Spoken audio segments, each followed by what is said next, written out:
नमस्कार दोस्तों किसी से बदला लेना बहुत आसान है, मगर किसी का बदला चुकाना बहुत मुश्किल।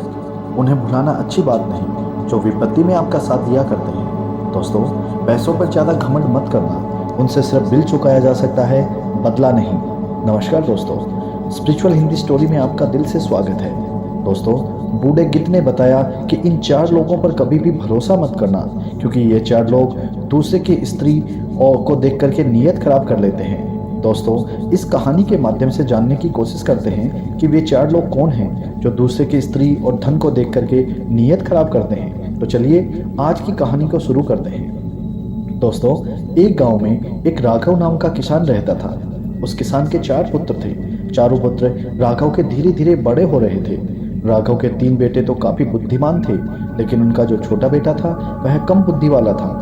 लेकिन उसमें एक विशेषता थी कि वह जितना ही कम बुद्धि वाला था, उतना ही उसका शरीर बलशाली और तगड़ा तंदुरुस्त था। उस किसान के दिमाग में एक विचार आया कि मेरे तीनों बेटे तो काफी बुद्धिमान हैं, वे अपना जीवन किसी न किसी तरह से काट ही लेंगे, लेकिन मेरा छोटा पुत्र कम बुद्धि वाला है, उसकी जीविका के लिए मुझे बड़ी चिंता हो रही है।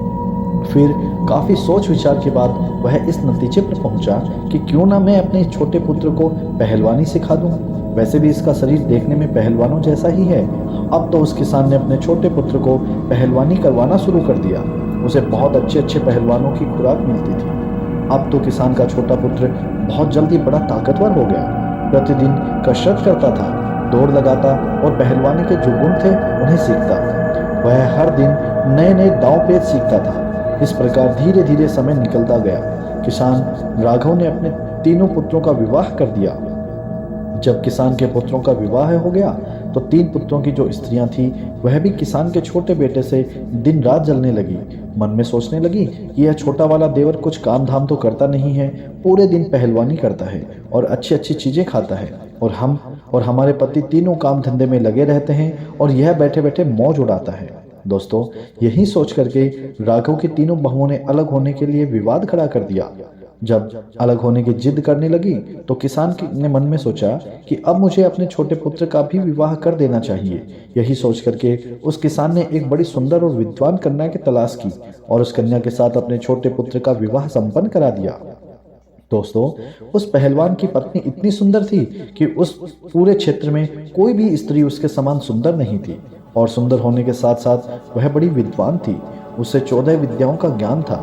अब विवाह होने के बाद चारों पुत्रों को किसान ने अलग अलग कर दिया ताकि घर में किसी बात को लेकर के विवाद ना हो।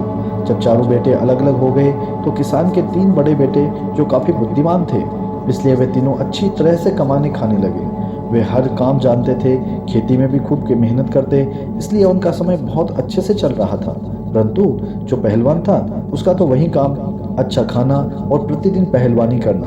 अब तो बहुत ही जल्दी ही उसके ऊपर कंगाली आने लगी। उसकी पत्नी उससे दिन रात लड़ने लगी और कहती कि तुम कोई काम क्यों नहीं करते हो, दिन भर खाली पड़े रहते हो, खाने को अच्छा अच्छा चाहिए, इस तरह से हमारा गुजारा कैसे होगा।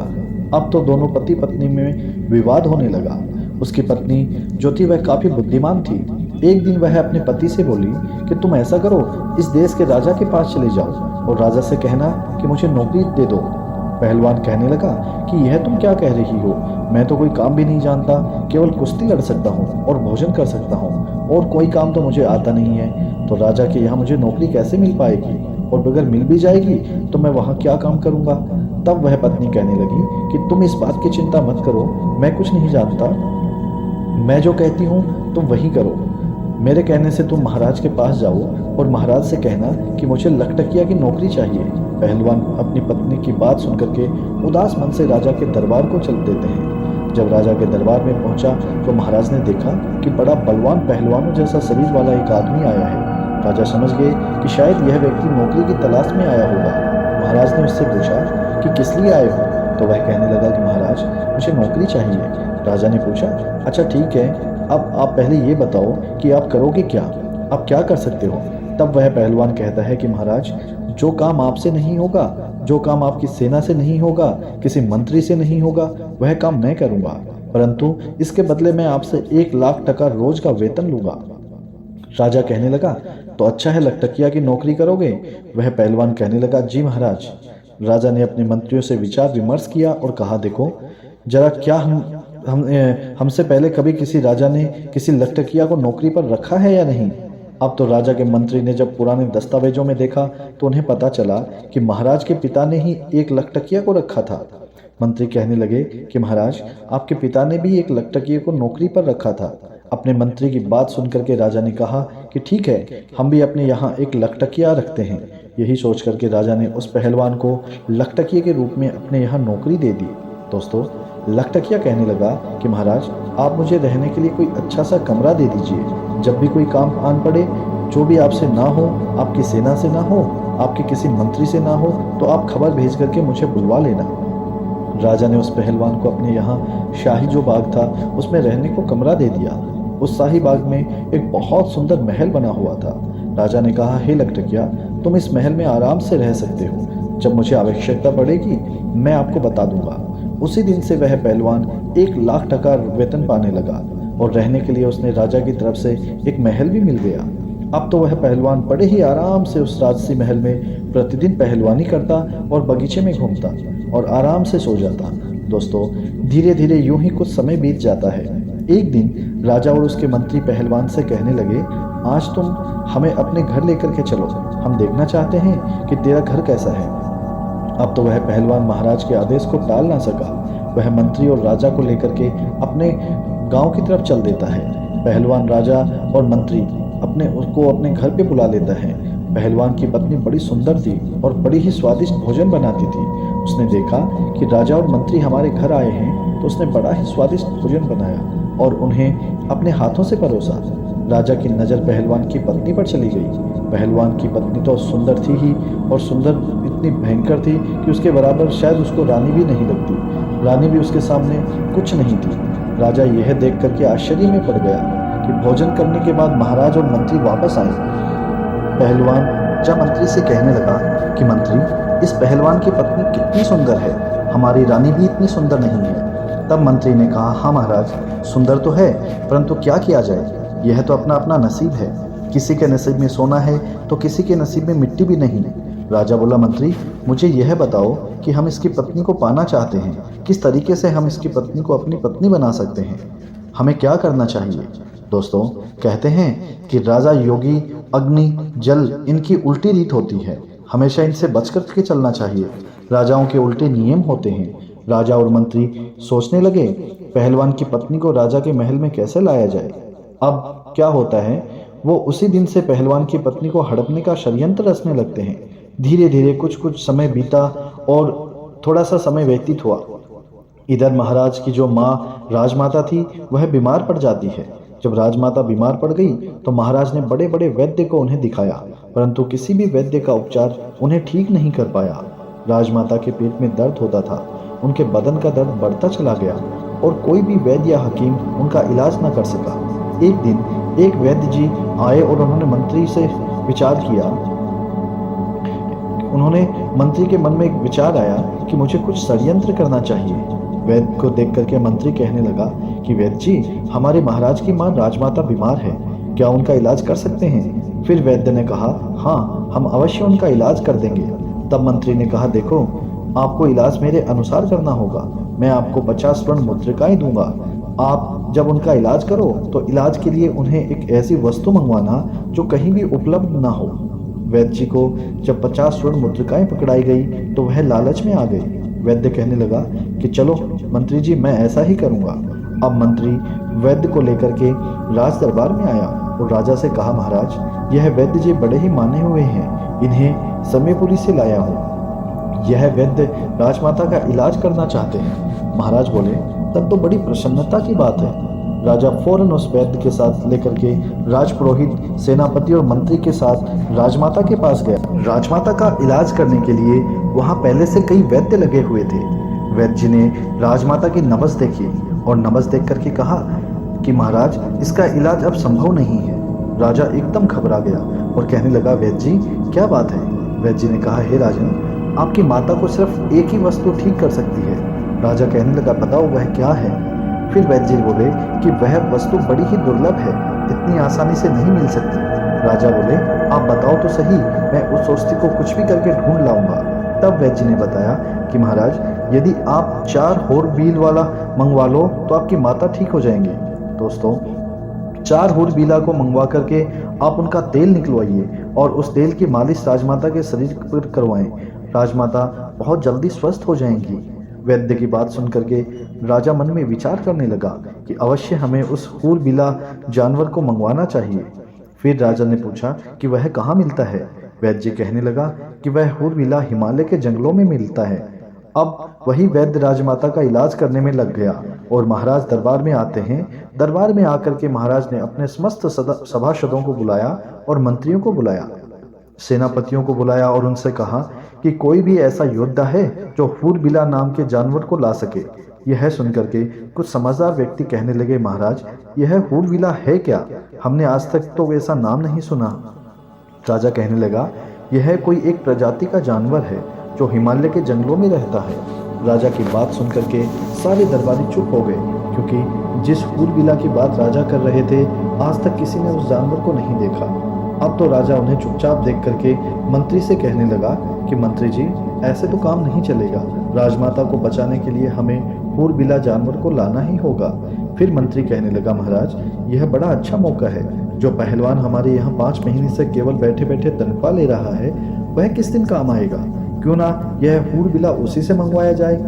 आप उसे बुला करके उससे कहें कि वह 2 महीने के अंदर हुरबिला ला करके दे, नहीं तो उसे फांसी पर चढ़ा दिया जाएगा। मंत्री ने कहा, महाराज, इस तरीके से वह हुरबिला को लेने जाएगा। अगर वह ले आता है तब तो ठीक है, राजमाता बच जाएंगी, और वरना एक अच्छी बात है, उसकी पत्नी आपके पास आ जाएगी, वह आपके साथ रहेगी, आप उसे राजमहल में ले आना। राजा की नीयत तो पहले ही पहलवान की पत्नी पर थी। राजा कहने लगा, वाह मंत्री, क्या अच्छा सुझाव दिया है। पहलवान अभी हुरबिला नहीं ला सका तो हम उसे फांसी पर चढ़ा देंगे, क्योंकि वह 5 महीने से लाख टका रोज ले रहा है। अब तो राजा ने बिना देर किए 4 सिपाही भेजे और पहलवान को अपने दरबार में बुला लिया। पहलवान महाराज के दरबार में आ जाता है। महाराज ने कहा, हे पहलवान, तुम काफी समय से बैठे बैठे वेतन ले रहे हो, अभी तक कोई काम तुमने हमारा नहीं किया है, अब एक आवश्यक काम आ गया है। पहलवान बोला, महाराज, आदेश कीजिए, मैं अवश्य वो करूँगा। तब राजा कहता है कि हमें 4 हुरबिला की जरूरत पड़ गई है, उसका तेल निकलवाना है और तेल निकलवा करके राजमाता के शरीर पे मालिश करनी है, जिससे उनकी बीमारी दूर हो सकती है। राजा की बात सुनकर के पहलवान सोच में पड़ गया और वह कहने लगा, महाराज, मुझे कुछ समझ नहीं आया, यह हुरबिला क्या होता है? राजा ने कहा, हम भी नहीं जानते, लेकिन तुम्हें लाना है। काफ़ी सोच विचार के बाद पहलवान कहने लगा, महाराज, आप मुझे कुछ समय दीजिए। जब राज बोला कि इसके लिए मैं आपको 2 महीने का समय देता हूँ, यदि आप 1 महीने में हुरबिला को नहीं ला पाए तो आपको मैं फांसी पर चढ़ा दूंगा। दोस्तों, पहलवान महाराज की बात सुनकर के घबरा जाता है और अपने बगीचे में वापस आता है। मंद बुद्धि का तो था ही, मन में विचार करने लगा कि चलो देख लूंगा, अगर कहीं मिलेगा तो। हमारे पास 2 महीने का समय है। इस प्रकार 4 दिन का समय तो वह वहीं पर निकाल देता है। अब इधर राजा, मंत्री और सेनापति मन में विचार करने लगते हैं कि वह अभी तक हुरबिला को लेने नहीं गया है, 4 दिन से आराम से बाग में सो रहा है।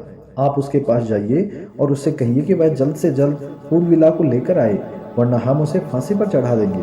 यह सुनकर के राजा कहने लगा, ठीक है, मैं जाता हूँ और देखता हूँ कि वह अभी तक क्यों नहीं गया। ऐसा विचार करके राजा उस पहलवान के घर पर जाते हैं। पहलवान ने यह बात अपनी पत्नी को कभी नहीं बताई थी। पहलवान की पत्नी बड़ी विद्वान थी। उसने अपने आंगन में 100 हाथ गहरा कुआं खुदवा रखा था और कुएं के ऊपर एक खाट बिछा रखी थी। उस खाट को उसने कच्चे सूत से बनवाया था और उसके ऊपर एक बहुत ही सुंदर मखमली बिस्तर लगा दिया था। दोस्तों, राजा ने दरवाजा खटखटाया और आवाज लगाई तो पहलवान की पत्नी ने आकर दरवाजा खोला।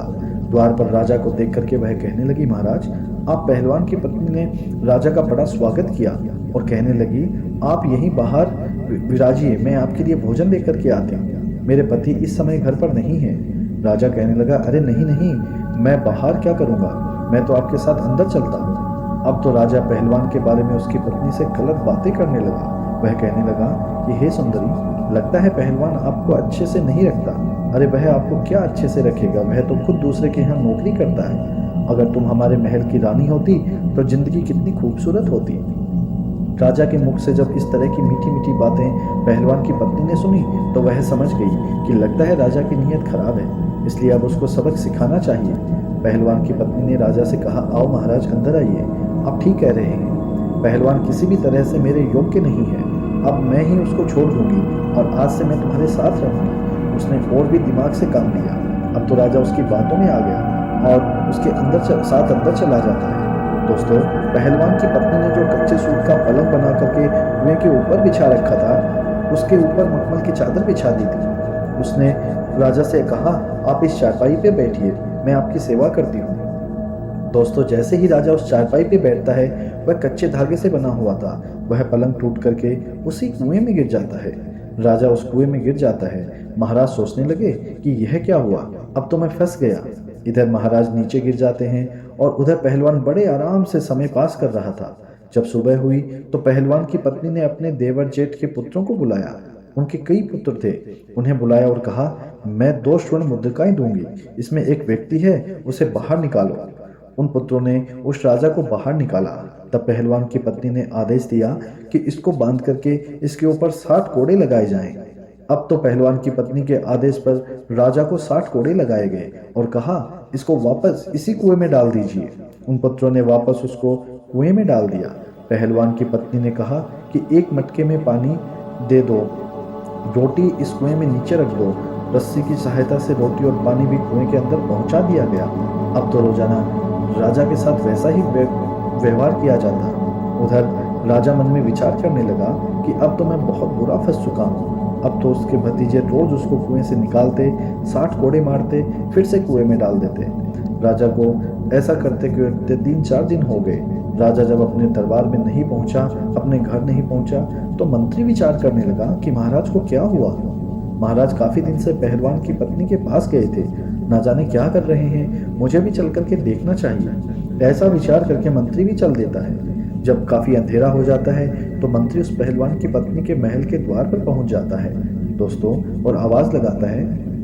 पहलवान की पत्नी फिर बाहर आती है। बाहर आकर के उसने देखा तो राजा के मंत्री थे। मंत्री कहने लगा कि देखो, मैं राजा का मंत्री हूँ और आपसे मिलने आया हूँ। पहलवान की पत्नी बोली, आप क्यों आए हैं? पहलवान की पत्नी के ऊपर मंत्री की भी खराब थी नीयत। मंत्री कहने लगा, मैं इसलिए आया हूँ कि मैं तुमको बता दूं, देखो पहलवान तो अब मर ही जाएगा, वह जीवित नहीं रहेगा, क्योंकि वह हिमालय के जंगलों में गया है और तुम कहाँ अकेली यहाँ रहोगी, इसलिए तुम मेरे साथ चलो, मैं महाराज के महलों में लेकर के चलूंगा। पहलवान की पत्नी ने जब मंत्री की बात सुनी तो वह उसके दिमाग को भी समझ गई। उसने फिर से दिमाग से काम लिया और कहने लगी, आप मेरे साथ आइए। इस प्रकार पहलवान की पत्नी मंत्री को बुला करके अंदर ले गई और उसी खाट पर जिस पर कच्चा सूत लगा हुआ था, मंत्री को बिठा दिया। जैसे ही खाट पर मंत्री बैठा तो एकदम से कुएं के अंदर गिर पड़ा और राजा के ऊपर जाकर के गिरा। राजा देख करके कहने लगा, मंत्री जी, तुम यहाँ कैसे? तब मंत्री ने कहा, महाराज आप यहाँ कैसे? राजा ने जवाब दिया कि मैं पहलवान की पत्नी की खातिर खुशामद में हूँ, अब तुम भी आ गए हो तो अच्छा है, यह तो बहुत ही बढ़िया हुआ। इधर जब सुबह हुई तो पहलवान की पत्नी ने अपने जेठ के पुत्र और अपने कुटुंब के जो पुत्र थे उनको बुलवाया। उनका रोजाना का नियम बन गया था। वह आए और उन्होंने एक रस्सी डाल दी। उन्होंने बोला, नंबर 1। राजा कहने लगा, मेरा नंबर आया है, पहले मैं ऊपर जाऊंगा। इस प्रकार वह राजा को रस्सी पकड़वा करके ऊपर चढ़ा लेते हैं और उसे खंबे से बांध देते हैं। फिर दूसरा रस्सा डाला और नंबर 2 तो मंत्री भी ऊपर आ गया, उसे भी खंबे से बांध दिया और उनको 50-50 कोड़े लगाए, फिर उसी कुएं में डाल दिया। दोस्तों, उनको एक मटका पानी का दिया और 4 रोटियां जो थी वो नीचे पहुंचा दी। एक रस्सी की सहायता से उन लोगों ने ऐसा काम किया। रोटी और पानी कुएं में नीचे पहुंचा दिया गया। अब तो राजा और मंत्री के साथ प्रतिदिन 50-50 कोड़े बरसने लगे और उनको रोजाना कोड़ों की मार पड़ने लगी। राजा और मंत्री दोनों के शरीर से चमड़ी उतर गई। इसी तरह से 12 दिन निकल जाते हैं। इधर राजा की सेनापति ने विचार किया कि राजा को ढूंढने के लिए मंत्री गया था, वह भी लौट करके अभी तक नहीं आया। मुझे भी चलकर देखना चाहिए कि उसके साथ आखिर क्या हुआ है। वह तो पहलवान की पत्नी के पास ही नहीं रुक पाते थे, न जाने क्या कर रहे हैं वहां पे। यह विचार करके सेनापति भी चल देता है। दोस्तों, सेनापति जब शाम होने पर पहलवान के घर जाता है, इधर पहलवान की पत्नी ने आकर के दरवाजा खोला। बाहर देखा तो सेनापति खड़ा था। तब पूछने लगी, आप कौन हैं? तो सेनापति कहने लगा कि हम महाराज के सेनापति हैं और तुम्हारे पास आज रात्रि बिताना चाहते हैं। दोस्तों, पहलवान की पत्नी बहुत सुंदर थी, जो उसे एक बार देख लेता तो उस पर मोहित हो जाता। सेनापति भी पहलवान की पत्नी पर मोहित हो गया था। सेनापति की मंशा को वह बहुत अच्छी तरीके से समझ गई कि यह भी एक षड्यंत्रकारी है और मेरे पास आया है। पहलवान की पत्नी कहने लगी, हाँ आइए ना, आपका भी मेरे घर में स्वागत है। सेनापति भी उनकी बातों में फंस गया। सेनापति ने सोचा कि अब तो यह मेरी पत्नी बनकर रहेगी, लेकिन पहलवान की पत्नी बड़ी विद्वान थी। उसने सेनापति को भी उसी खाट पर बैठने को कहा और जैसे ही वह कच्चे सूत की खाट पर बैठा तो वह भी कुएं में गिर गया। उसने राजा और मंत्री को, जो पहले से पड़े थे, उनको देखा। जब राजा और मंत्री ने सेनापति को देखा तो कहने लगे, सेनापति तुम यहाँ क्या कर रहे हो? तब वह बोला, महाराज आप भी इसी में हैं, मैं आपको ही तो ढूंढने आया था। राजा बोला, तुमने ढूंढ लिया हमें, अब सुबह देखना क्या होता है। सेनापति बोला, क्या होगा? तब मंत्री बोले, सुबह देखना, अभी चुपचाप सो जाओ। जब सुबह हुई तो पहलवान की पत्नी ने अपने देवर जेठ के पुत्रों को बुलाया और वह सब लोग आ गए और उन्होंने आकर के रस्सा नंबर 1 डाला तो उसे पकड़ करके राजा ऊपर आ गया। राजा को रोज की तरह खंबे से बांध दिया। फिर दूसरा रस्सा डाला, मंत्री भी उसे पकड़ करके ऊपर आ गया और इसी तरीके से तीसरा रस्सा भी डाल करके सेनापति भी ऊपर आ गया। दोस्तों, इस प्रकार से पहलवान की पत्नी ने आदेश दिया कि कैदी नंबर 1 को 200 कोड़े लगाए जाएं, कैदी नंबर 2 को 300 कोड़े मारे जाएं और कैदी नंबर 3 को 400 कोड़े मारे जाएं। पहलवान की पत्नी की बात सुनकर के उन सभी पुत्रों ने कोड़े मारने शुरू कर दिए। कोड़ों की मार पड़ने से उनकी चमड़ी निकल के आई और कोड़े मारने के बाद रस्सियों के सहारे उन्हें उसी कुएं में फिर से लटका दिया। इसके बाद उन्हें पीने के लिए मटके का पानी और 6 रोटी उसमें डाल दी। धीरे धीरे समय निकलता गया। राजा, मंत्री और सेनापति तीनों को प्रतिदिन मार पड़ती और उनकी पीठ पर रोज कोड़े बरसते। अब तो वह बड़े परेशान होने लगे। कहाँ वह पहलवान की पत्नी को लेने आए थे और कहाँ उल्टे उन्हीं की जान के लाले पड़ गए। अब एक दिन कोतवाल, जो राजा के कोतवाल थे, उनके मन में विचार आया कि चलिए मैं भी चल करके देखता हूँ कि महाराज, मंत्री और सेनापति अभी तक क्यों नहीं आए। जो भी पहलवान की पत्नी के पास जाता है वह लौटकर क्यों नहीं आता, ना जाने क्या कर रहे हैं वे लोग, मैं चल कर के देखता हूँ। यह विचार करके कोतवाल भी चल देता है। वह घोड़े पर बैठा और चल दिया। कोतवाल ने मन में विचार किया कि मैं चलकर देखता हूँ कि महाराज, सेनापति और मंत्री तीनों पहलवान की पत्नी के पास रुककर क्या कर रहे हैं, ऐसा क्या है वहाँ। ऐसा विचार करके कोतवाल अंधेरे में पहलवान के घर चला जाता है और उसने दरवाजा खटखटाया। आवाज़ लगाई तो पहलवान की पत्नी समझ गई, लगता है कोई राजा को लेने यहाँ आया है। उसने दरवाजा खोला तो देखा कि द्वार पर कोतवाल खड़ा है। यह देख करके पहलवान की पत्नी कहने लगी कि तुम कौन हो? उसने बताया, हम कोतवाल हैं, राजा के यहाँ से आए हैं। कोतवाल ने जब पहलवान की पत्नी को देखा तो वह भी उसकी सुंदरता पर लट्टू हो गया। वह भी उसी के घर रात में रुकना चाहता था। पहलवान की पत्नी बोली, आपका स्वागत है कोतवाल साहब। उसी रात कोतवाल को भी वह ले जाकर के उसी कच्चे सूत के पलंग पर बिठा दिया और जैसे ही कोतवाल चारपाई पर बैठा, एकदम नीचे कुएं में गिर गया। राजा, मंत्री, सेनापति पहले से ही उस कुएं में थे। यह देख करके राजा कहने लगा, कोतवाल आप भी यहाँ आ गए? कोतवाल ने पूछा, राजा साहब आप यहाँ क्या कर रहे हैं? तब राजा ने कहा, सुबह देखना यहाँ क्या होता है। कोतवाल कहने लगा, महाराज क्या होगा? राजा ने कहा, सुबह देखना, अब आप आराम से रात्रि में विश्राम करो। इधर सुबह हुई तो पत्नी ने अपने देवर और जेठ के पुत्रों को फिर बुलाया और 4 रस्सी उस कुएं में डलवाई। एक एक करके राजा, सेनापति, मंत्री सभी को बाहर निकाला। फिर सभी को 50-50 कोड़े मारे गए। इसके बाद चारों को फिर नीचे उतार दिया और उन्हें एक मटका पानी और 8 रोटियां खाने को डाल दी।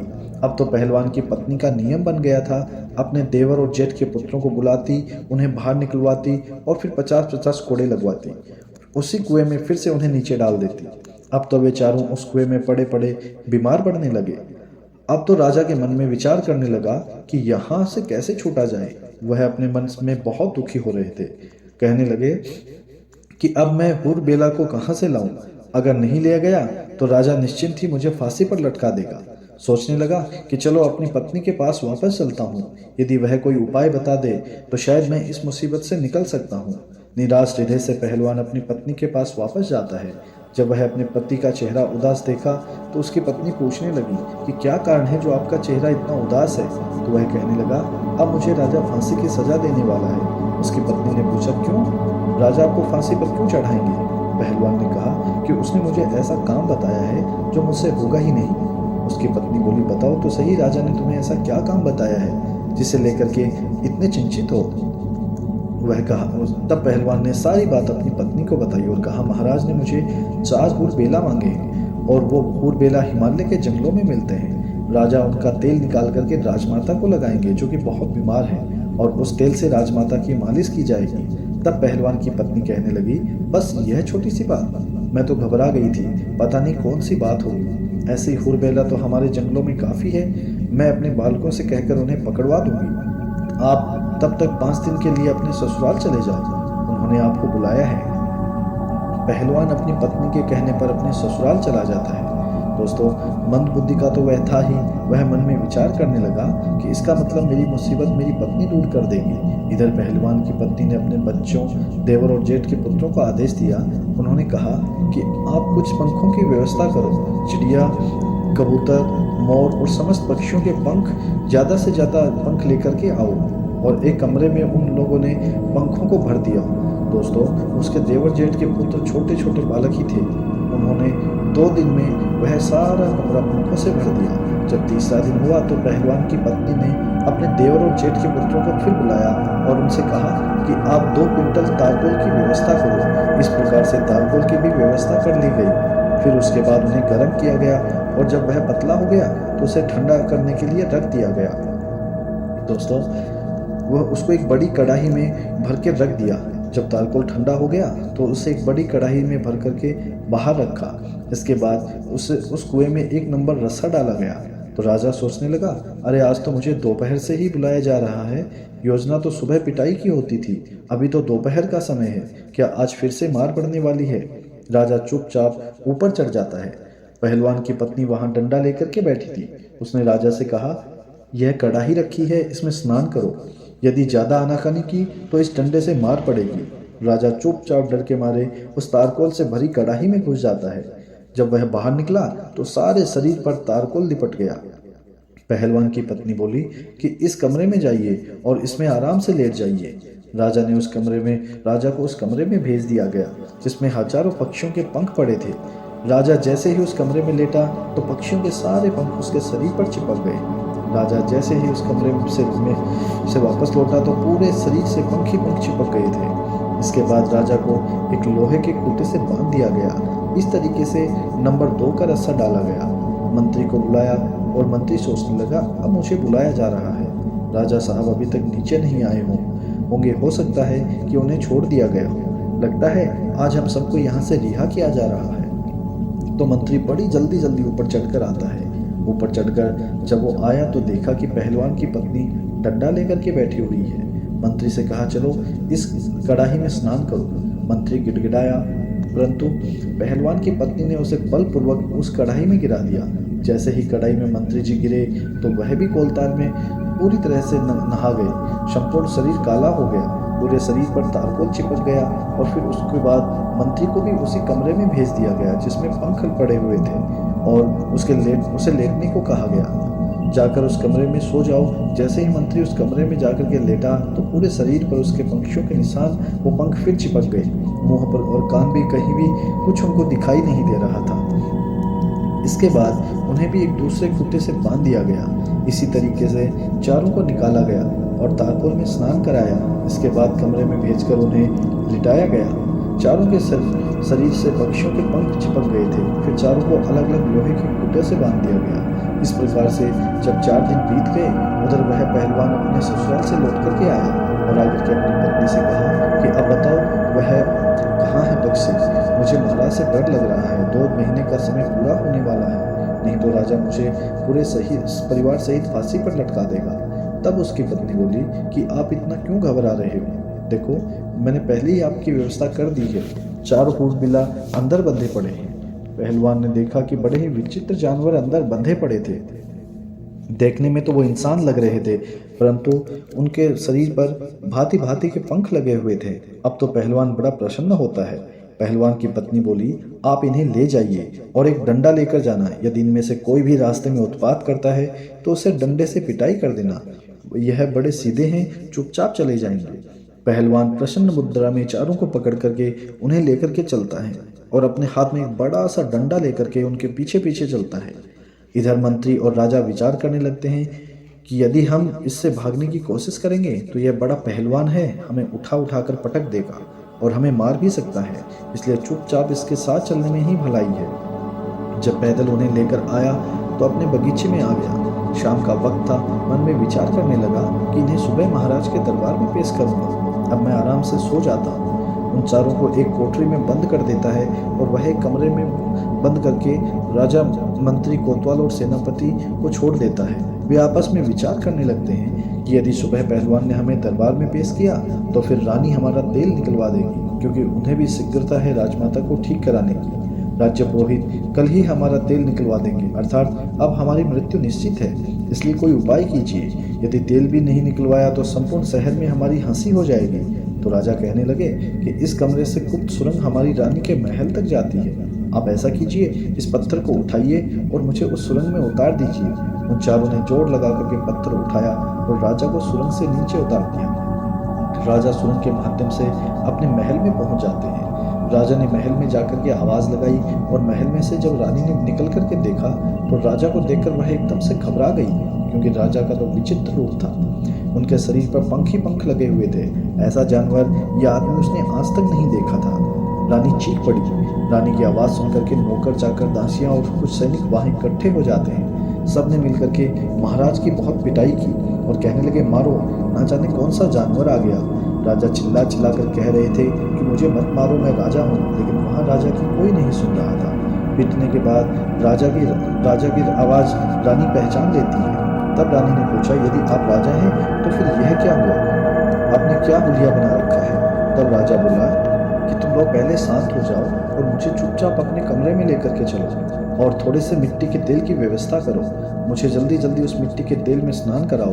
रानी ने अपने नौकर से कह करके मिट्टी का तेल मंगवाया और राजा को उस मिट्टी के तेल में स्नान कराया, जिससे राजा के शरीर का जो कोलतार था वह छूट गया। फिर राजा को स्नान कराया तो राजा का पूरा शरीर लाल पड़ गया था। पूरे शरीर पर कोड़े के निशान और चोट के निशान बने हुए थे। अब तो राजा रात को आराम से अपने महल में सो जाता है और सुबह कपड़े पहनकर अपने दरबार में जा बैठता है। उधर जब सवेरा होता है तो पहलवान जागता है और उसने जाग करके वहाँ कमरा खोला तो उसने देखा कि उसमें से एक गायब था। 3 हूरबला बचे थे। अब तो वह डंडा लेकर के उन तीनों को मारने लगता है और पूछने लगता है कि बताओ एक कहाँ है। तीनों कहने लगे, देखो भाई, हमें मत मारो, हम आपको सब कुछ बता देंगे। पहलवान कहने लगा, नहीं, हमें जल्दी बताओ। राजा अगर पूछेगा कि चौथा कहाँ है तो और वह नहीं मिला तो मुझे फांसी पर लटका देगा। तीनों कहने लगे, देखो, जब राजा तुमसे यह कहे कि चौथा कहाँ है तो तुम यह कह देना, हमें सब पता है, हम तुम्हारी पोल खोल देंगे। तब राजा समझ जाएगा और वह तुमसे कुछ नहीं कहेगा। यह सुनकर के पहलवान प्रसन्न हो जाता है और इन तीनों को लेकर के राजा के दरबार में उपस्थित होता है। संपूर्ण दरबार उन्हें देख करके अचंभित हो जाता है। पूरा दरबार उन्हें देख करके हंसने लगता है। सोचने लगा कि यह तो बड़े विचित्र जानवर हैं, ऐसे जानवर तो हमने पहले कभी नहीं देखे। राजा को पहलवान ने उस पहलवान ने तीनों हूरबला सौंप दी और तीनों को देख करके राजा कहने लगा, अरे पहलवान, मैंने तो तुझे 4 हूरबला मांगे थे, यह तो 3 ही हैं, एक कहाँ है? मैं तुम्हें अभी फांसी पर चढ़ा दूंगा। पहलवान कहने लगा, महाराज, ज़्यादा बोलोगे तो मैं तुम्हारी सारी पोल खोल दूंगा और मैं सबको बता दूंगा। पहलवान की यह बात सुनकर के राजा समझ जाता है, लगता है कि इसको सब पता है। अगर इसने मेरी पोल खोल दी तो मैं मुंह दिखाने के लायक नहीं रहूँगा। दोस्तों, राजा ने चुपचाप उन तीनों को ले लिया, अपने पास लिया और चुपके से उन्हें उनके घर भेज दिया और कहा कि जल्दी जल्दी स्नान करके साफ सुथरे कपड़े पहन करके वापस आओ। वे तीनों अपने अपने घर गए, मिट्टी के तेल में स्नान करके साफ होते हैं। इसके बाद राजसी वस्त्र पहन करके अपने रूम में आते हैं और आपस में विचार करने लगते हैं कि अगर हम पहलवान की पत्नी को पाने की इच्छा ना करते तो शायद हमारे साथ ऐसा ना होता।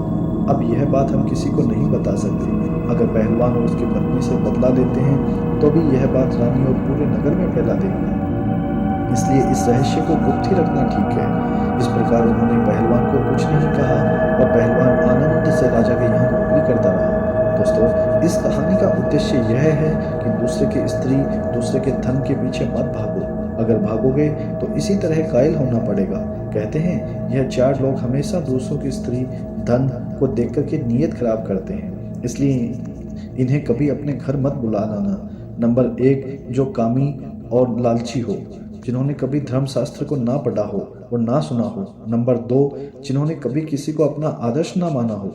नंबर 3, जो धर्म से अज्ञानी हैं। और नंबर 4, जिसका मन चंचल है, जिन्हें ईश्वर का भय नहीं होता। ऐसे लोग हमेशा दूसरों की स्त्री और दूसरों के धन को देख करके नीयत खराब करते हैं। इसलिए दूसरों के स्त्री और धन के पीछे मत भागो, वरना व्यर्थ के मुसीबत में पड़ जाओगे। दोस्तों, आज की कहानी कैसी लगी? कमेंट्स के जरिए मैं आपकी राय का इंतजार करूंगा। दोस्तों, कमेंट्स आपके बहुत ज़रूरी हैं। इसमें हमें पता लगता है कि आप कहानी में क्या आपको अच्छा लगा और क्या नहीं। तो मैं मिलता हूँ फिर एक नई कहानी के साथ। तब तक के लिए आप सबको हाथ जोड़ करके जय श्री राम।